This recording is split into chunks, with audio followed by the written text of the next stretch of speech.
This is part of the shingles here from the police department. I'm outside the Emergency Operations Center in Lee County. Neighbors were actually telling me that a family was evicted from this home about a month ago, leaving us to have many unanswered questions. In a matter of seconds, someone is able just to hop in your unlocked vehicle and either steal your purse or your car itself. This business has been here for more than 30 years, clearly a staple in the community. The GBI has been here overnight working this scene. Police say the man was wearing women's clothes. It truly is a miracle that no one was injured or lost their life here in Grady County. I'm going to step out of the way so you can see it just a little bit better. The rain has picked up here again starting about a half an hour ago, and this is not what residents want to see. I'm actually going to step out of the way right now to show you that shoppers are going into the mall here at Belk. I think I'm going to try cricket now. All right. I'm going to do this. Okay. Can y'all see how long he is? Go Ashley!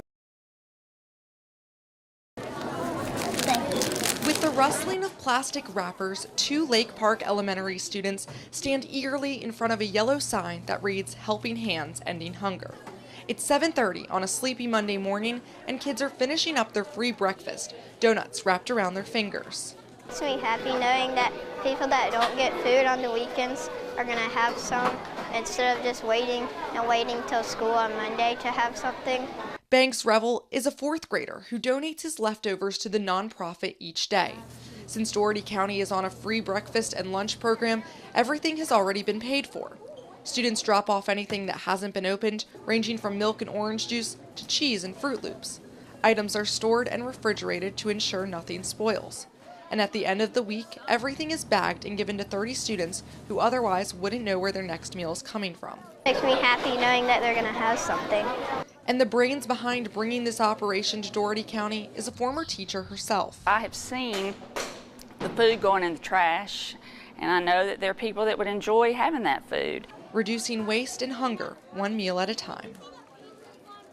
Once thriving with acres of peanuts, this Baker County feels, like many others in southwest Georgia, now nothing more than a grim reminder of the worst storm to ever hit the region.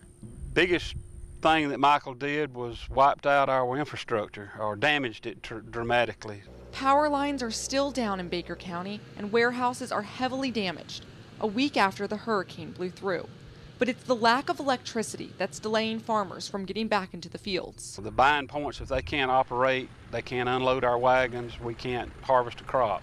Generators are running some buying points, but each one costs $5,000 to use per week. We need fair weather for a month to get this crop in.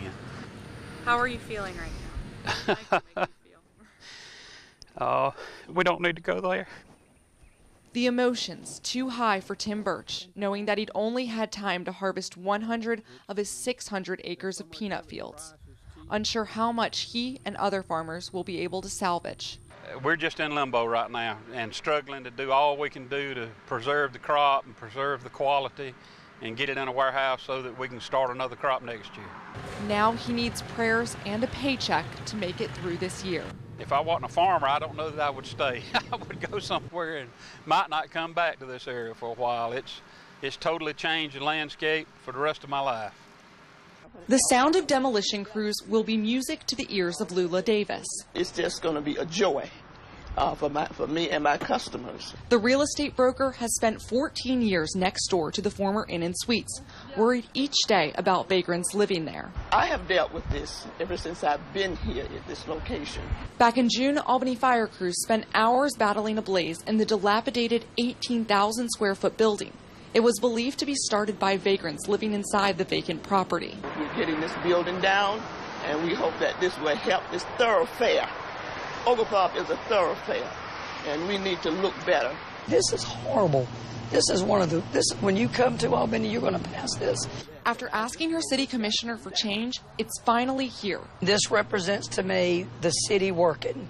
When Ms. Davis and the bank next door contacted us, this is absolutely the way your government should work. And it will cost the city thousands of dollars to tear down the 2-story building. It just needs to come down.